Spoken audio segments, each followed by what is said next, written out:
نحمد و نصلی علی رسولہ الکریم. Viewers from mine of knowledge, السلام علیکم.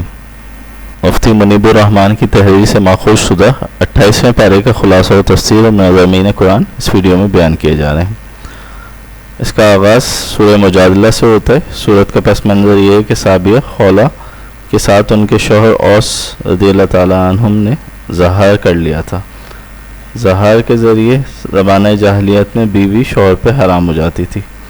خولہ رسول اللہ صلی اللہ علیہ وآلہ وسلم کی خدمت میں حاضر ہوئی اور کہا، پہلے میں جوان تھی، حسین تھی،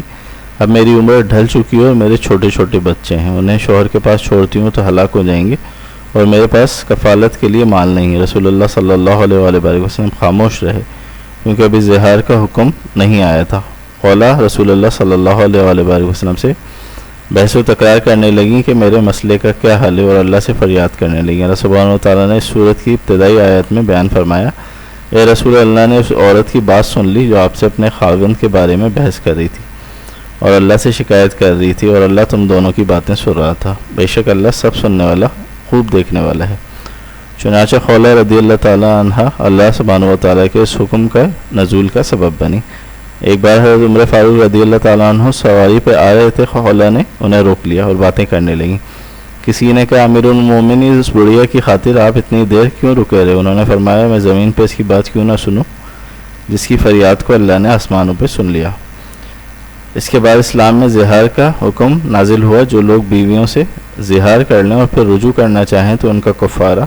بیوی سے قربت سے پہلے غلام آزاد کرنا ہے، اور جسے اس کی استطاعت نہ ہو اس کے لیے 2 مہینے کے لگاتار روزے ہیں، اور وہ جو یہ بھی نہ کر سکے تو 60 مسکینوں کو 2 وقت کا کھانا کھلائے. زہار یہ ہے کہ کوئی شخص اپنی بیوی سے کہے، تو مجھ پر میری ماں کی پشت کی مثل ہے، یا بیوی کے کسی عضو کو اپنی ماں کے عضو سے تشبیہ دے تو اس سے زہار ہو جاتا ہے. اگر کوئی شخص اپنی بیوی کو اتنا کہے تو میری ماں ہے یا بہن ہے، تو اگرچہ یہ قول ناپسندیدہ ہے مگر اس سے کوئی چیز لازم نہیں آتی، یعنی اس کی بیوی حرام نہیں ہوگی. آیت 9 سے معصیت پہ مبنی سرگوشیوں سے منع کیا گیا ہے، اور آیت 10 میں آداب مجلس بیان کیے گئے، اور آخری آیت میں فرمایا گیا کہ مومن صادق اللہ اور اس کے رسول کے دشمنوں سے دوستی نہیں کر سکتا، خواہ وہ اس کے ماں باپ یا اولاد یا بہن بھائی یا خاندان کے لوگ ہی کیوں نہ ہوں. اس کے بعد سورہ حشر، اس کی آیت 9 میں ایک واقعے کے پس منظر میں بیان ہوا کہ اہل ایمان خود حاجت مند ہونے کے باوجود اثار و قربانی کا پیکر بن کے دوسروں کی حاجات پوری کرتے ہیں. آیت 10 میں السابقون الاولون مہاجر و انصار صحابہ کرام رضوان علیہم رضوان کا مدح کے انداز میں ذکر فرمانے کے بعد فرمایا کہ بعد میں آنے والے اپنے سابق اہل ایمان بھائیوں کے لیے دعائیں مغفرت کرتے ہیں، اور یہ آیت اصال ثواب کی اصل ہے. آیت 21 میں اللہ سبحانہ و تعالیٰ نے قرآن مجید کی جلالت و حیبت کو بیان فرمایا کہ اگر ہم اس قرآن کو پہاڑ پہ نازل کرتے تو اے انسان تو دیکھتا کہ وہ پہاڑ جھکا ہوا ہوتا اور اللہ کے خوف سے پاش پاش ہو جاتا. اس صورت کی آخری آیت وہ ہیں جہاں اللہ تعالیٰ کے متعدد اسماء صفات کو یکجا بیان کیا گیا ہے کہ وہی صرف عبادت کے مستحق ہے، ہر ظاہر و باطن کا جاننے والا ہے، الرحمن اور رحیم ہے، ملک یعنی بادشاہ ہے، قدوس نہایت پاک ہے، سلام ہر نقص اور کمزوری سے محفوظ، المومن امان عطا کرنے والا، مہیمن نگہبان، عزیز نہایت غالب، جبار نہایت عظمت والا، متکبر کبریائی والا، سبحان بیب خالق ایجاد فرمانے والا، مصور صورت بنانے والا، حکیم بڑی حکمت والا، اور فرمایا کہ تمام اچھے نام اسی کے ہیں. اس کے بعد سورہ ممتحنہ ہے. اس صورت میں اہل ایمان کو دشمنان خدا اور دشمنان اسلام کی دوستی سے منع کیا گیا. البتہ یہ فرمایا کہ جنہوں نے تم سے دین کے معاملے میں قتال نہیں کیا اور تمہیں جلا وطن نہیں کیا تو ان سے نیکی کرنے اور انصاف کرنے سے اللہ نہیں روکتا، لیکن جنہوں نے دین کے معاملے میں مسلمانوں سے قتال کیا اور انہیں جلا وطن کیا یا سلسلے میں مسلمانوں کی دشمنوں کی مدد کی تو اللہ ان کی دوستی سے منع فرماتا ہے،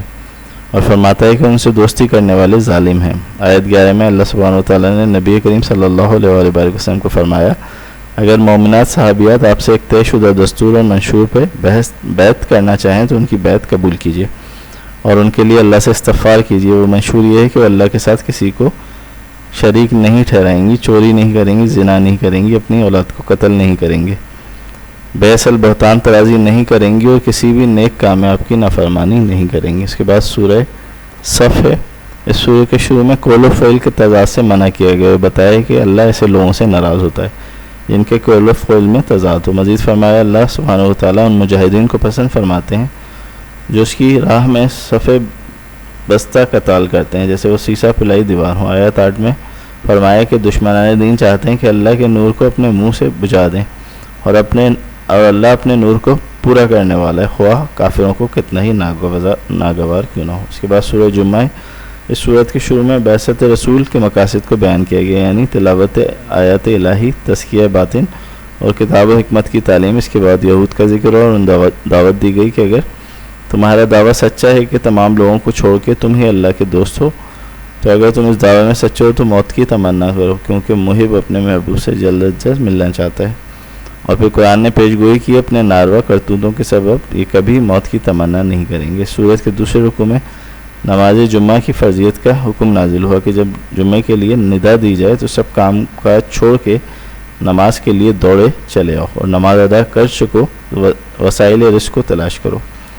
حدیث پاک میں فرمایا کہ جو شخص سستی کی بنا پہ 3 جمعے چھوڑ دے تو اللہ اس کے دل پہ مہر لگا دے گا۔ سورہ منافقین کے دوسرے رکوع میں اللہ تعالیٰ نے اہل ایمان کو فرمایا کہ مال اور اولاد کی محبت تمہیں اللہ کے ذکر سے غافل نہ کر دے، اور فرمایا کہ ہم نے تمہیں جو مال عطا کیا ہے موت سر پہ آنے سے پہلے اسے دین کی راہ میں خرچ کرو، ورنہ فرشتہ اجل دیکھ کے ہر ایک کہے گا کہ مجھے تھوڑی سی مہلت حیات مل جائے کہ میں صدقہ کروں، نیکوکاروں میں سے ہو جاؤں۔ اس کے بعد سورہ تغابن ہے جس میں فرمایا گیا تمہاری بیویوں اور تمہاری اولاد میں سے کچھ تمہارے دشمن ہیں، سو ان سے ہوشیار رہو، یعنی بعض اوقات اہل و عیال کی محبت کے غلبے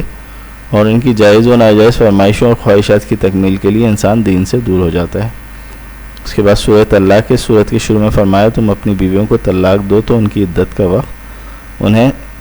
ان کی عدت کا وقت شروع ہونے سے پہلے طہر میں انہیں طلاق دو، یعنی پاکی میں طلاق دو۔ طلاق کے بعد عدت کا حساب رکھو اور اسے پورا بھی کرو۔ قرآن مجید میں مختلف احوال کی مناسبت سے عدت کے احکام بیان کیے گئے ہیں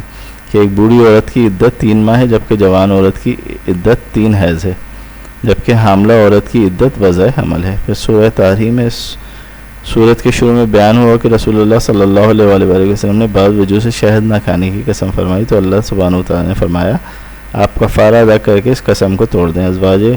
رسول صلی اللہ علیہ وآلہ وسلم کو تنبیہ کرتے ہوئے فرمایا اگر نبی نے تمہیں طلاق دے دی تو عنقریب ان کا رب ان کو تمہارے بدلے میں تم سے بہتر بیویاں دے گا جو فرمانبردار، ایماندار، عبادت گزار، روزے دار،